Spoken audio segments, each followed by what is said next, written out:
Bonobos are by far the horniest of all primates in Africa, and they get up to some wild things. Like, sex is a crucial tool in their society, and these apes aren't afraid to get down and dirty.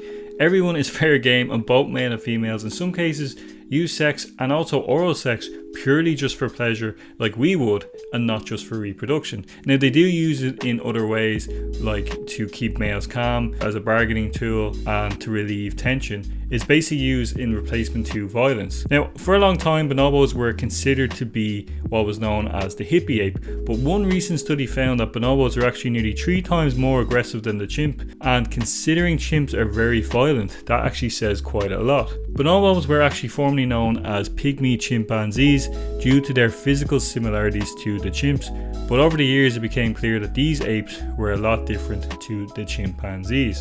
According to studies published in 2017 by researchers at the George Washington University, the ancestors of the genus Pan split from the human line about 8 million years ago. Moreover, bonobos actually split from the common chimpanzee line about 2 million years ago, and like chimps, bonobos share up to 99% of their DNA with us. Now, bonobos are only found in the south of the Congo River and north of the Kasai River in the humid forests of the Democratic Republic of Congo. Bonobos are distinguished from common chimpanzees by relatively long limbs, pinker lips, a darker face, a tail tuft through adulthood, and parted long hair on their head.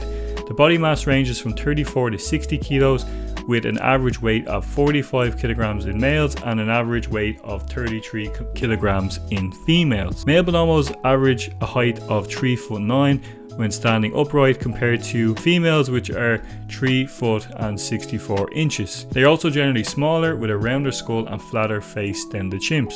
We don't really know how long bonobos actually live for, but judging based off chimpanzees, it can be surmised that in the wild they can live to maybe about 40, and in captivity they reckon that bonobos can live up to the age of 60. Now, when it comes to society and hierarchy, these apes are very unique compared to the other ape societies. Bonobos society is actually a female-led in a matriarchal society, and disputes are solved with sex rather than with violence. Bonobos do not have defined territory, and communities will travel over a wide range. Due to the nomadic nature of females and evenly distributed food in their environment, males do not gain any obvious advantages by forming alliances with other males or by defending a home range as chimpanzees do, and as a result they tend to be less violent. In their social hierarchy, there is high-ranking females and males that typically are headed by what is known as the older experienced matriarch. The matriarch is the decision maker and the leader of the group. Females earn ranking through their experiences and forging alliances with other females. Some males do however have a rank and have a coalition with the female leader. Now, relationships between different communities are actually generally considered quite peaceful because they're not territorial apes. In fact, they often actually share their food with others, and female alliances with each other generally help maintain control over each group. Bonobo males remain attached to their females for pretty much the majority of their lives, following them through their forest and being dependent on them for protection in aggressive encounters with other males. And as a result, the highest ranking males of a bonobo community actually tend to be the sons of important females. So it's actually pretty much like a natural nepotism, if you like. Females, on the other hand, transfer to unfamiliar and often hostile groups where no one may know them. On arrival in another community, young bonobo females single out 1 or 2 of the senior resident females for special attention, where they would do what is known as gentle genital rubbing and grooming to establish a relation.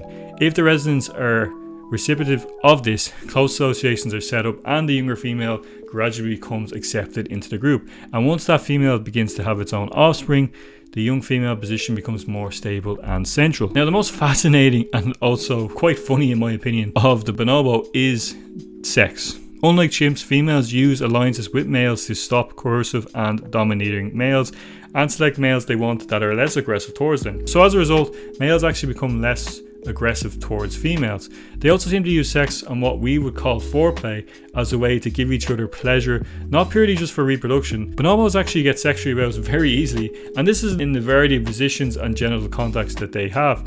Like us humans, they actually do have sex face to face, and the female is also continually sexually active. In fact, females have been observed rubbing the genitals of each other and giving each other pleasure, which indicates females can achieve orgasms, despite what the male bonobos might tell you. Now, males actually like to get in on the action too, and there's some male on male action going on, and this happens when they stand back to back and one male will briefly rub his scrotum against the buttocks of another. They also actually practice what's so-called penis fencing, where two males will hang face to face from a branch and rub their erect penises together. And if that's not an hilarious thing to think about, I don't know what is. They do not care. They're up for anything.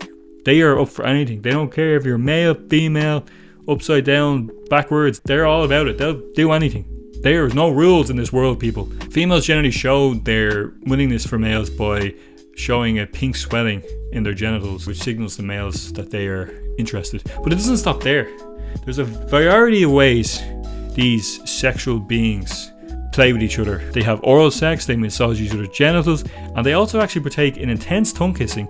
And like humans, it's not like a constant thing. Like humans, we like to do it occasionally, we don't do it all the time. So there is some sort of self-control there. But unfortunately for the female bonobos, sex only tends to last for an average of 13 seconds. But to be fair to bonobos, that's twice as long as the chimp. Bonobos use sex for other things too. They use it to remove tension, to create a distraction. Like, for an example, if you were to throw food into an enclosure with two bonobos, instead of the two bonobos fighting over the food, they actually would mount each other and have a little fun, and then they would share the food afterwards, which is very, very uncommon in other primates who would most likely would kill each other for the food, or at least fight over it. Females actually grow strong bonds with same-sex strangers later in life, but in younger life, a female bonobo shows extended receptivity and uses sex to obtain males' favours so they can help improve their social status and dominate them. Strangely enough, even after small acts of aggression, sexual contact always follows. For example, a male will actually run off another male trying to get its female,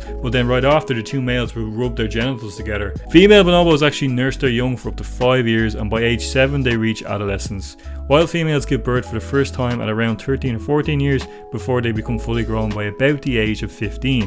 Mothers are actually very affectionate towards their male offspring, just like you would see with humans. They like to make funny faces when they're on their own, but also when they're tickling one another. It's quite cute to look at. Female bonobos have actually been observed helping another female give birth, which to me would be quite a human trait.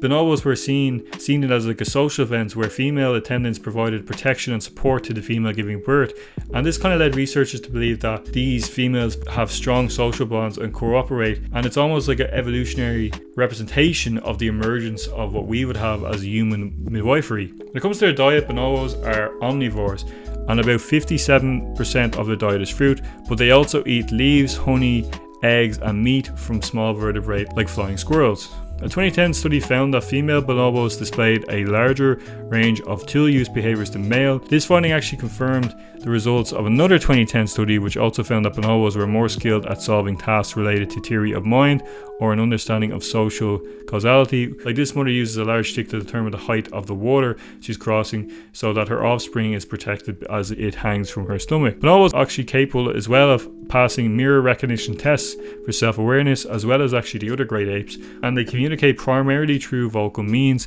although the meaning of the vocalizations isn't really known by researchers. And like I mentioned at the beginning of the video, for a long time bonobos were seen as peacekeepers, and generally speaking that is still considered the case. But one study that was actually only released in the last year, done in the Congo's Bonobo Reserve, after researchers observed bonobos for over 2,047 hours, they were actually shocked to find them that they were punching, kicking and biting each other, also charging and chasing from 12 males of the species.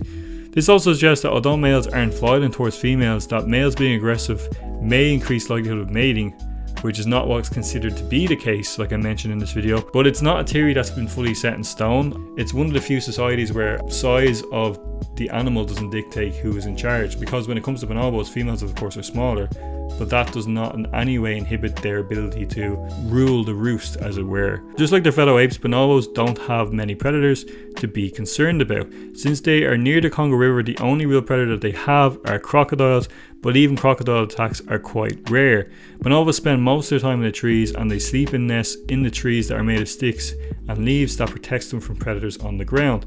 Now, just like all the great apes, the biggest predator of course is us humans, who continually hunt them for bushmeat just like all the other primates in Africa.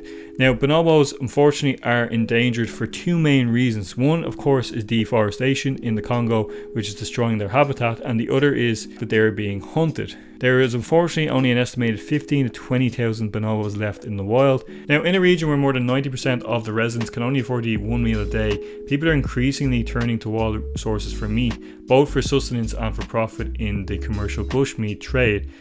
And just like with the other primates in Africa, more needs to be done.